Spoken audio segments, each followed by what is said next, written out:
the Canadian Armed Forces, the individuals who make immense sacrifices every single day in the service and protection of Canada and our allies.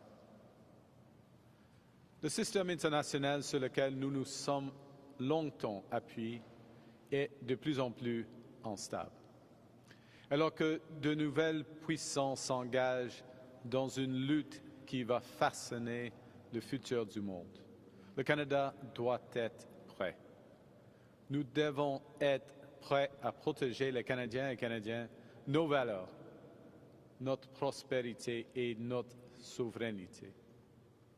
Today, Canada's new government is tabling what's called supplementary estimates. They include our plan to rebuild, rearm, and reinvest in the Canadian Armed Forces.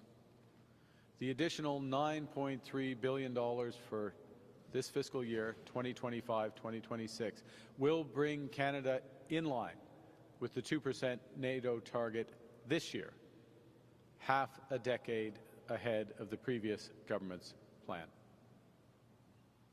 Right now, Canadian Armed Forces members are fighting forest fires to protect their fellow Canadians and communities. In fact, members from here are in Sandy Lake as we speak. They're defending our coasts and waters. They are patrolling the Arctic and supporting our allies on Russia's frontiers. Again, members from here, including the signalers stationed in Latvia. They do so in tough conditions, and too often, has to be said, they do so with inadequate equipment. They deserve better, and they will have better. Members of our armed forces will get a well-deserved salary increase, which will contribute to better recruitment and retention of personnel. We will modernize, streamline, and enhance the benefit system so that veterans and their families can get the support they need sooner and more easily. And we will invest in research to support women's veterans' health.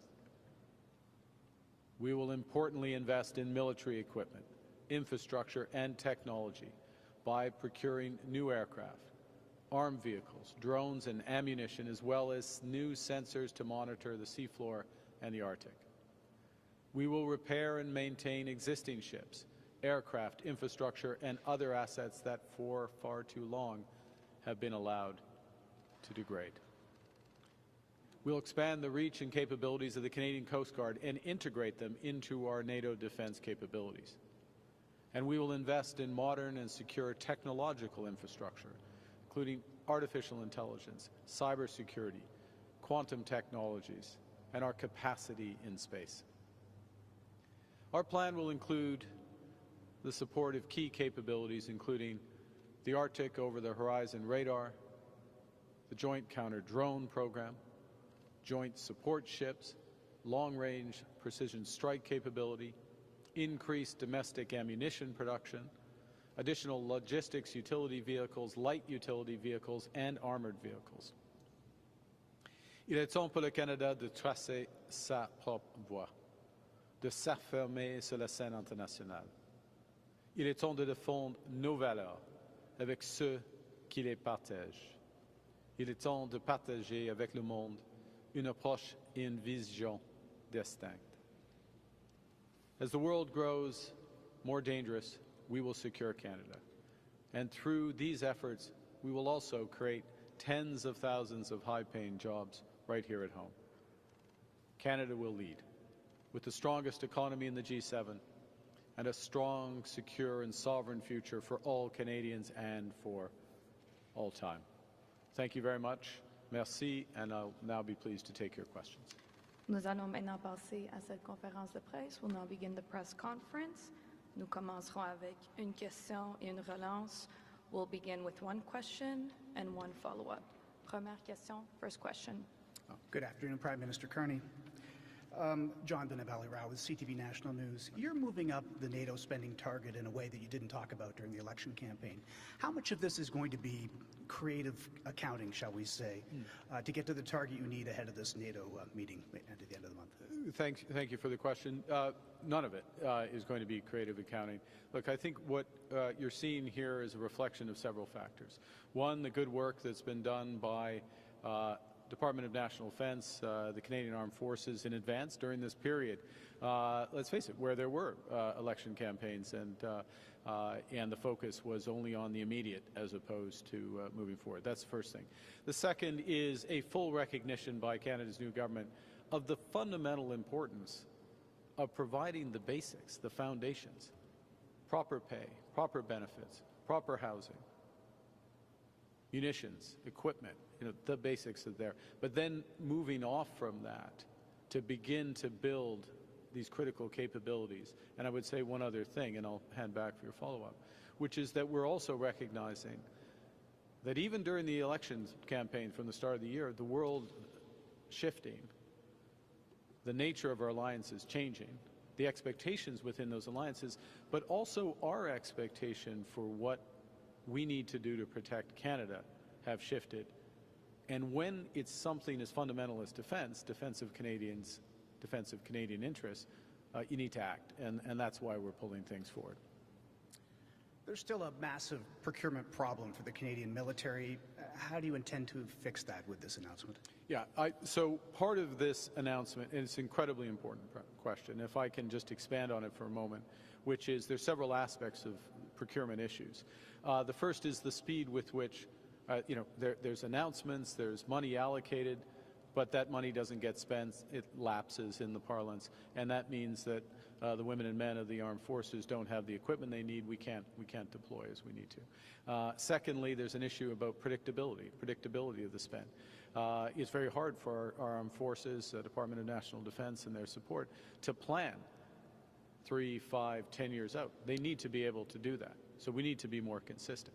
And the third element of procurement is around how do we procure in a smart way? And that starts with value for money. Every taxpayer dollar is precious. But it's also being smart about having the maximum economic impact here in Canada. And so what you're seeing with the announcement today is greater predictability, commitment to the scale of investment, predictability about the types of capacities we're going to be building, and then thirdly and importantly, a structural change, which we've mentioned before, but we're emphasizing, is that we will create a new defense procurement agency. We're in the process of doing that. And that agency will have various abilities for various reasons we can discuss at another juncture in more detail, where they can move more quickly in making procurement decisions. They will have that focus on building Canadian capacity at the same time. And so they'll help solve these very real issues that you're raising. Thanks very much. Thank you. Next question. Hi, Mr. Carney.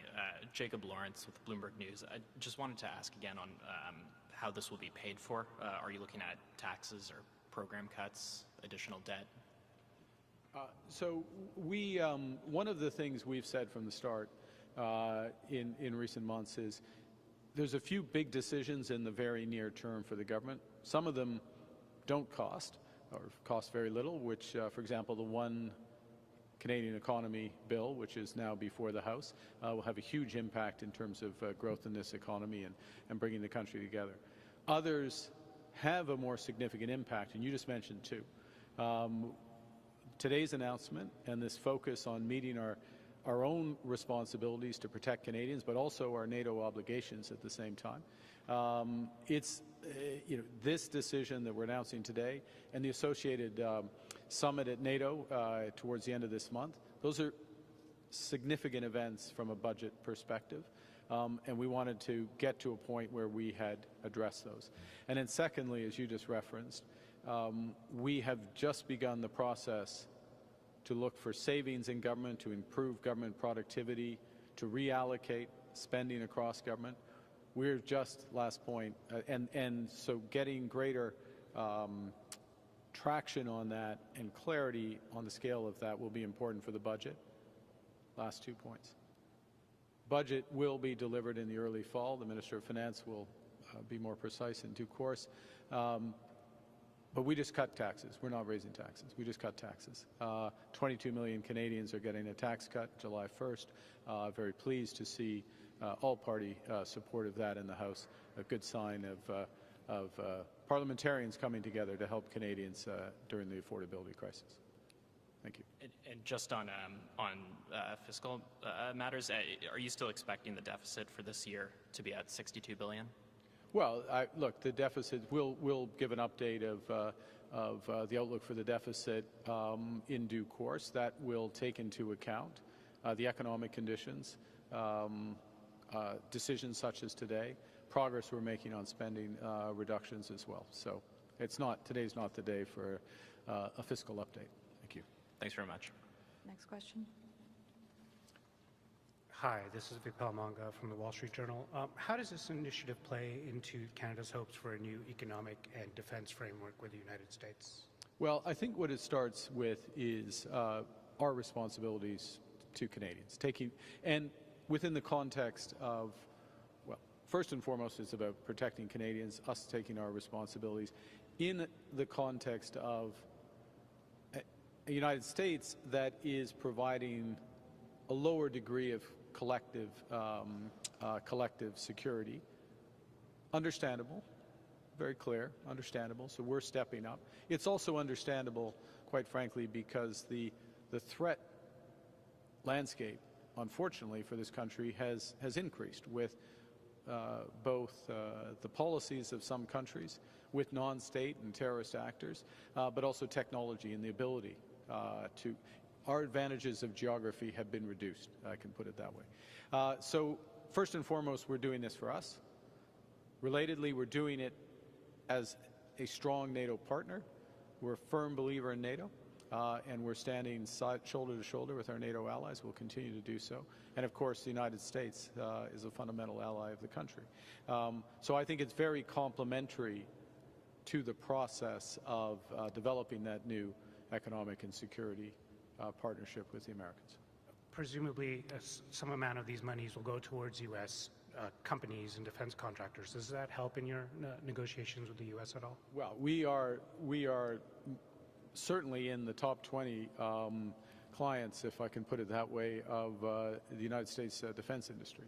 And we are significantly increasing our defense spend. So it's material. We are material. And of course, there are many complementarities between our expertise, including the women and men of the Canadian Armed Forces, but also technical expertise. A complementarity which will only increase with what we're announcing today. I'll give you an example. Canada is absolutely one of the world's leaders in cyber and AI. There is a big focus in this defense package on developing our cyber and AI capacities, working in partnership. We're here in Toronto. We're a few blocks away from the Vector Institute, for example, and Creative Destruction Labs. So building on those partnerships can be complementary to our relationship with the U.S. Thanks. Thank you. Next question. Hi, Prime Minister. Jeff Gray, Globe and Mail. I wanted to ask you about remarks you made this morning. You mentioned the word sacrifice. There's a debate going in Europe about this rearming that's underway, and there's a lot of talk about the effect that's going to have on social assistance and healthcare and so on. You did use that word today. Are Canadians going to have to sacrifice something, future healthcare increases or something to pay for in the long term, not just 2%, 3%, 5%, more spending on the military? Well, I think the first thing is that it underscores, and I also made this, thanks for paying attention to the remarks this morning, but also made this point right at the outset, is there's no true security without economic strength. And this is true for defense and security. It's true for our social programs as well. We can't redistribute what we don't have. And so the importance, and that's why this government is so laser focused on building the strongest economy in the G7. So we can not just maintain, but enhance, if possible, our social model, our social framework, support each other. Some of these sacrifices will come, I think, in terms of, I'm going to give you an odd answer to this, but I believe this, which is it's going to require a degree of cooperation consensus, a degree of speed that's going to be needed, both for the investments, nation-building investments that we're looking to move forward, as well as to build these defense capacity. And if I can just loop back to the earlier question about defense procurement, it's part of the reason why we are changing our procurement model. I'll go back to the speech then. Another remark you made talking about Canada's need to focus on Canada, to work with Europe, to maybe disentangle ourselves a little bit from the United States. Isn't it also, it's inevitable that our defense structure is going to be completely integrated with the United States? There's no way to get around that. Well, I would, you had me until you said completely. No, it's not inevitable. I would change from that line. We are very close and complementary defense partners with the United States. That will continue in many respects. I'll give you the example of ballistic missile defense in its broadest sense. NORAD as a component of the broader. It makes there are many, many reasons for very close, if not enhanced, cooperation between Canada and the United States, and we are working intensively on the best way to do that. But there are other areas, and it can be with respect to certain elements of material, technologies across any element of the forces, including AI, cyber elements, where we are going to look to diversify. We're going to do more ourselves. We're going to look to diversify our partners. As you saw, I mentioned in the speech, it isn't news, but we are in close discussions with our European partners to join ReArm Europe. That will be an element of diversification. That's just smart. It's better to be diversified. It's better to have options. It's better to have different supply chains and broader partners. And of course, what we're talking about, last point, is diversifying with our closest allies. Right? These are our closest allies in Europe that we diversify with, and it will be to the benefit of the Canadian people. Thank you. Next question. Hello, Prime Minister. Nathaniel Dove with Global News. You said during the campaign with regards to national defense, you don't start with a percentage of GDP or what can be an arbitrary figure when it comes to national defense. Can you explain why you changed your position so that now we are hitting 2% much faster than you originally said? Well, actually, it is the same position. It's looking at all of the elements on the ground, starting with the very basic elements of the foundations of the Canadian forces. Pay, the lodging, munitions. I'm being simple, but I could give you very logic. Just the day in, day out experience, both of the individuals, the support they have, the support our veterans have, but as well the equipment that they have on in protecting us on the battlefield. We see the strains. For example, with respect to the relatively limited operational readiness of some of our aircraft broadly speaking, with respect to all that's being called on our military right now, including with the fires. And I want to full credit to the two individuals and the people they represent behind me for the full support they have given in massive evacuations and timely evacuations working with the provinces. But we need to build up that capacity, and seeing that, knowing that, and knowing we can act on it makes sense to act now. And then the second thing is the scale of the what I would call the enhancing our military capabilities across cyber, AI, critical minerals, other elements of that. There is an immediate need or immediate opportunity now. It happens that puts us in a position where we're not just at 2, we're above 2, probably round it to 2.1% of GDP, okay, for what it's worth. Last thing, if I can say, is that I did make the point about, within the context of a broader negotiation within NATO, about longer-term targets, and that's something that's under discussion, is that we're going to be guided by what's necessary. Again, we're going to keep the same principle, not to satisfy, all due respect to them, NATO accountants, some magic number. it is about the results. So speaking of the NATO accountants, you said that this morning as well. Mark Rutte, I think on Wednesday last week, NATO Secretary General said that we can forget about keeping ourselves safe with 2%, and allies now are discussing 5% overall of GDP spending, 3.5% directly towards defense. When will Canada meet those new numbers? And if not, what message does that send to our allies when we are now, I suppose, meeting 2%? Well, first, we are meeting 2%, and that is the NATO target as it is today. Secondly, as you just said, NATO allies will be discussing what, in addition, and there will be, we can see from our own needs, our own requirements over the medium term that we will need to spend more, in our judgment, more relative to GDP.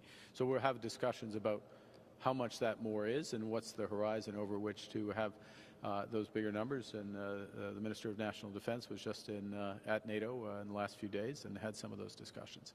But it'll be about results. And I'll make one final point here, which is, importantly, a component of that increased spending is what's called a defense industrial pledge.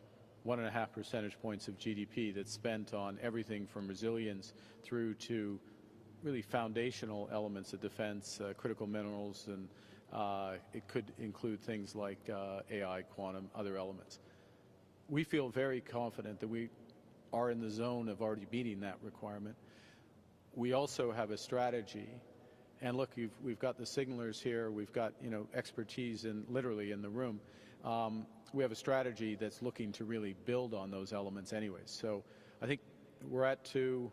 That extra 1.5, in that case, defense industrial pledge, is something we feel very comfortable about, both the need and our ability to deliver on that. When you move beyond that, it'll be a discussion, and it's this discussion about results. Defense is it literally is to keep our citizens secure, and we'll do what's needed. Thank you. Thank you. Next question. Hey, Barbara with iPolitics. So this Friday, you signaled desire to re-engage with China to improve market access for Canadian agricultural producers. And our outlet had an interview with the Taiwanese ambassador recently. He warned against cozying up to Beijing because of its tendency to use trade as a political weapon. Why are you putting any trust in China at this time? Well, the first thing is, China is the second largest economy in the world. It is our second largest trading partner, and we have not had engagement with them on matters related to trade.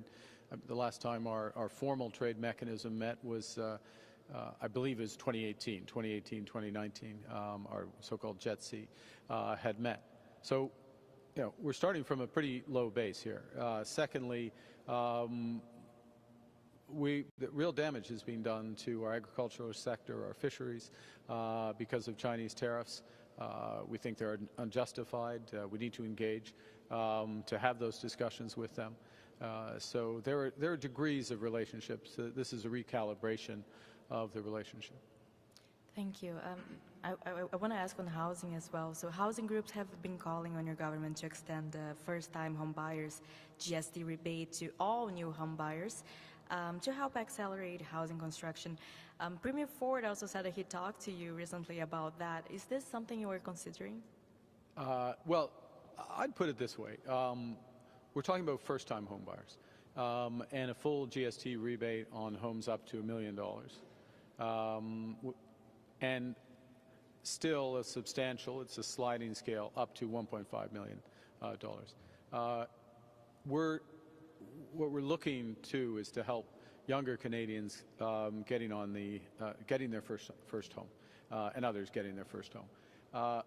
When you move beyond $1.5 million, we're in a different calculus. We're in Toronto, but I know the housing market here, it's expensive, but we are talking about first-time home buyers, grading affordability for them, $50,000 maximum off the price of the home, which seems appropriate. And if I can go back to a very earlier question, which alluded to the word sacrifice, I'm not sure it's a sacrifice, but at some point, those types of supports and mechanisms need to be targeted. And in a world where it's a dangerous world, we need to invest in our military. Maybe providing a tax break for a $2 or $3 million home is not our top priority. Thank you. Thank you. Last question. Good afternoon, Mr. Prime Minister. Jamie Strachan with CBC. Obviously, we're talking about a lot of money here, over $9 billion. Are you confident that DND has the capacity to actually spend it? Well, thank you, Jamie. That's one of the issues. It's been a historic issue. It's one that we looked at closely in terms of designing the package of measures here. Some of it is very spendable, if I can put it that way, in the short term, going directly to personnel as an example, directly to munitions, places where there's capacity. Some will be in partnership with our allies, including Ukraine, where, again, very high degree of confidence there.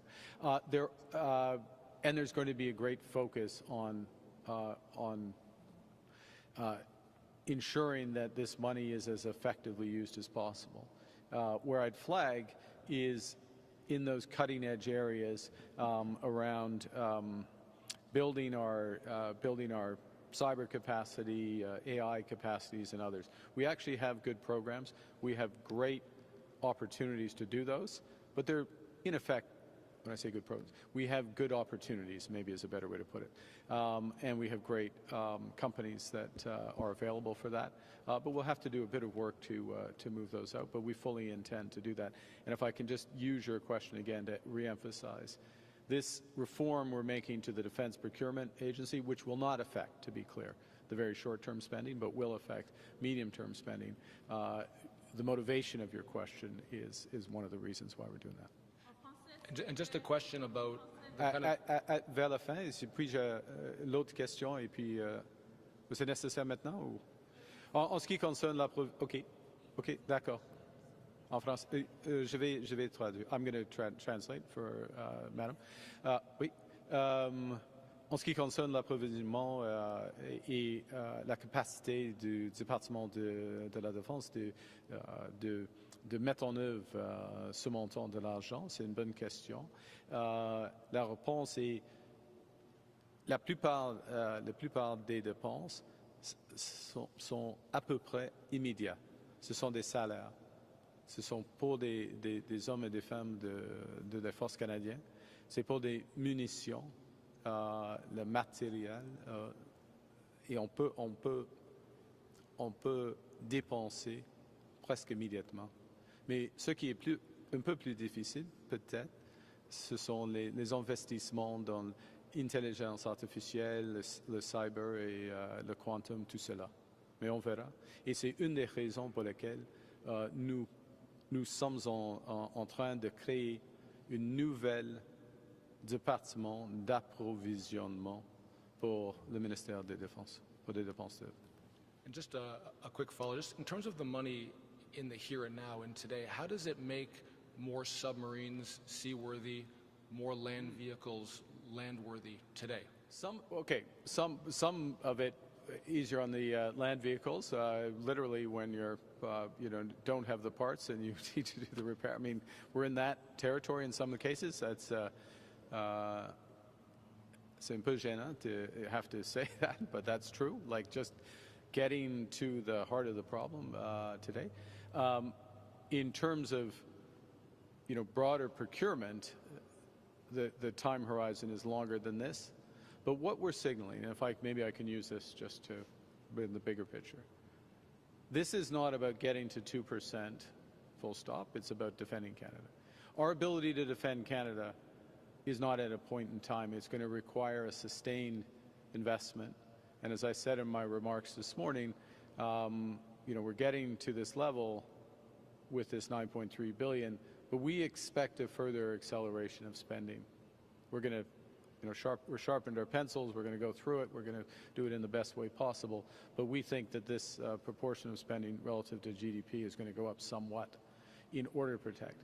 Now, that's important because it'll protect Canadians, but it's also important to send a very clear signal to our suppliers, particularly the ones here in Canada, and it's important, and I think it's the right place to finish, to send a very clear signal to the men and women who are protecting us that we're going to be there for them, and that there are great careers in the Canadian Forces, and that those careers are going to build over time. Thank you. La dernière partie, au fond, ce qui est fondamental, c'est d'avoir un engagement du gouvernement du Canada de dépenser assez afin d'avoir des forces canadiennes qui protègent les Canadiens et les Canadiennes. Et on ne peut pas faire avec un montant d'argent, n'importe quel montant d'argent dans une année. Alors, il y aura maintenant un trajet des dépenses du gouvernement qui vont être plus larges pendant les années prochaines. Et nous rendons une signe aux partenaires domestiques dans l'industrie de défense. C'est une grande industrie, mais l'industrie qui implique la défense de notre pays.